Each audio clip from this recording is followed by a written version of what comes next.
හැඳිනගත්තේ හදවත්වලින්.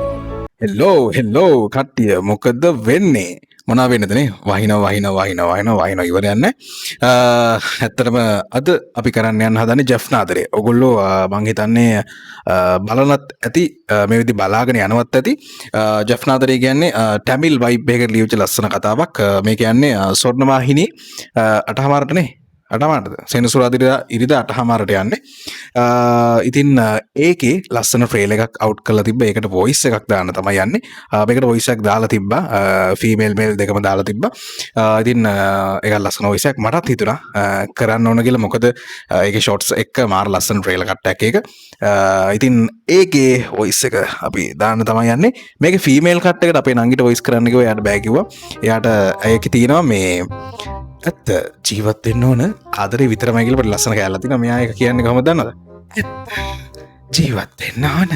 එහෙන් පොඩි ප්‍රශ්නයක් තියෙන හින්දා එයාට දාන්න එපා කියලා. ඒක දාන්න නැතුව අනිත් ටික මගේ ටික විතරක් දාන්න තමයි හිතාගෙන ඉන්නේ.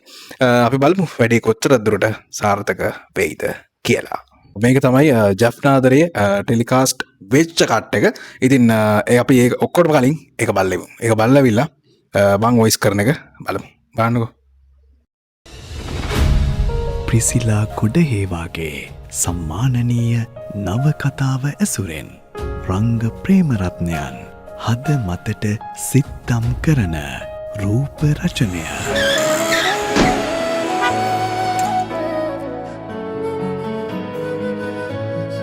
ඔවුන් හැඳිනගත්තේ හදවත්වලින්, කතා කළේ දෑස්වලින්, ලංවුණේ හැඟීම්වලින්.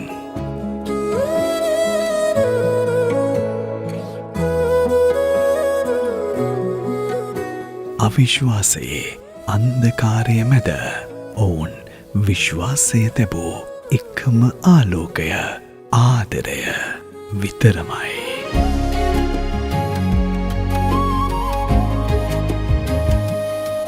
ඇත්ත ජීවත් වෙන්න ඕනේ ආදරය විතරක්මයි. ඔන්නෝක තමයි කට්ට එක. අපි දැන් ඒකට වොයිස් එක දාන්න තමයි යන්නේ. අර අන්තිමට කිව්වේ ඇත්ත ජීවත් වෙන්න ඕන ආදරේ විතරමයි කියන අපේ නංගිට කියන්න දුන්න එක. ඒක කියන්න යට බැරි වුණ නිසා ඇත්තටම යාට කියන්න බෑ. මොකද අපිට අහන් ඉන්න අමාරු තත්වයක් එයි කියලා හිතිච්ච නිසා.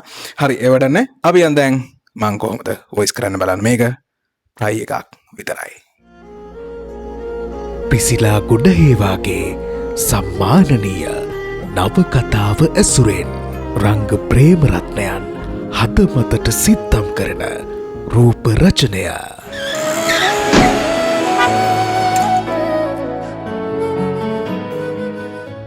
ඔවුන් හැඳිනගත්තේ හදවත්වලින්, කතා කළේ දෑස්වලින්, ලන්වුණේ හැඟීම්වලින්.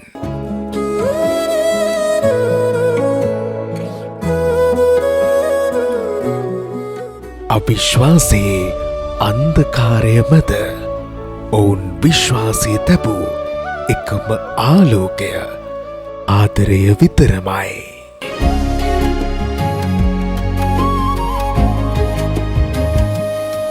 ඇත්ත ජීවත් වෙන්න ඕනේ ආදරය විතරක්මයි.